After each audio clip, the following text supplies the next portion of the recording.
မင်္ဂလာပါရှင်ဆရာမျိုးထုထက်ရေးသားထားတဲ့အချစ်စာဝါကွယ်စာအုပ်ထဲကအချစ်စာနဲ့အချစ်ကဗျာတစ်ပုဒ်ကိုဖတ်ပြပေးထားပါတယ်။တိုင်းကလေးတွေလှအားကြွယ်ရာကိုရေးကြည့်နေရင်လည်းတတိယရှိနေတဲ့စိတ်ကနေရာစုံမှာပြန့်ကျဲလို့မင်းလေးနားတစ်ဝိုက်မှာတော့ကျင်းတီပေါက်ပုံများမာတာလေ။စုံစားရခြင်းရဲ့ဆွဲတွေကတရက်နှစ်ရက်3-5ရက်နဲ့တပတ်တောင်ပြည့်မဲ့မသိကြော်လွန်လာခဲ့ပါပြီရော။ဒီလိုရက်အပိုင်းစာတွေမှာငါတယောက်ဘလို့လူးလွန်းစာနဲ့ထက်သန်းနေတယ်လဲဆိုတာဒီနေ့ကတမင်တကာများမသိချင်အောင်စောင့်နေသလားကွယ်အတန်ပေးပါမပြီးနဲ့ဒီနိုင်တော်မူအားရတဲ့မင်းလေးကိုဘလို့မှအပြစ်မတင်ရတာလဲငါအားနဲ့ချက်လားဒါမှမဟုတ်ချစ်ချင်းရဲ့အစိမ့်ပိုင်းတစ်ခုလားမသိတော့ပါဘူးကွယ်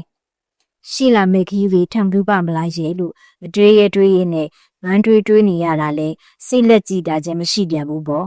စားလဲဒီစိတ်သွားလဲဒီစိတ်ဖြစ်နေတာကတော့ငါတော့မဟုတ်တော့ဘူးလေလို့ဘာသာတွေးထင်ရဲ့နင်းမျက်နှာချုံမျက်နှာကိုငားလိုက်ရတာကွယ်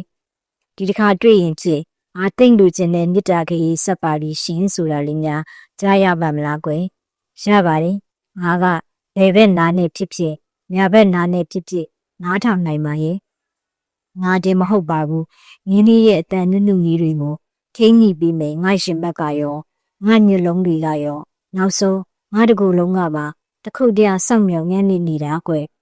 ချစ်စပွဲဟန်ပန်မူရလေးများပါထည့်ပြီးဆွဲငင်ယူဝိုင်းလို့ဆိုလှဲ့ပါတော့ချစ်တေးတန်စင်တွေကိုကွယ်အင်းဖြားလွမ်းတာစိုးတဲ့ဝေဒနာချစ်ခွန်းစကားတွေပြောခဲ့တာမကြသေးပေမဲ့လေ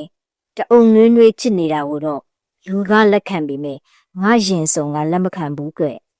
ခံစားရတဲ့အနှိုင်းမဲ့ဝေဒနာတွေကထွန်းလူးနေပြန်တော့ရှိမဲ့တမာကြီးကစောက်တီလို့ကိုမရနိုင်ဘူးကျုံနာမဲ့ခီးမျောတွေးတဲ့ကြောက်စိတ်ကတဖုံဒီကောင်းချမ်းမှာပျော်ရွှင်စီဖို့ဆူတောင်းရတာကတတွေ့ငါမောက်ကွယ်ထောင်းချကိုဆိုင်းလို့ဟဲ့ရေးပြတာတွေရက်လိုက်ပါတော့ဟောဒီရှင်ဘက်ကပန်းလက်လေးရဲ့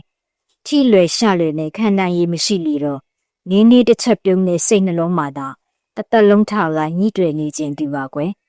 ငါတိတ်ချင်းရတဲ့ချစ်သူကြီးရဲ့ပြေးတံပြေးလာပါလောင်းကွယ်နှစ်ဖြန်ဆူရာတွေကစိတ်မချရဘူးရဲ့ငါမှလည်းညိုမောတက်တဲ့ကျင့်နဲ့ရှင်နေနေတာကြာပေါ့တကယ်မျိုးထူထက်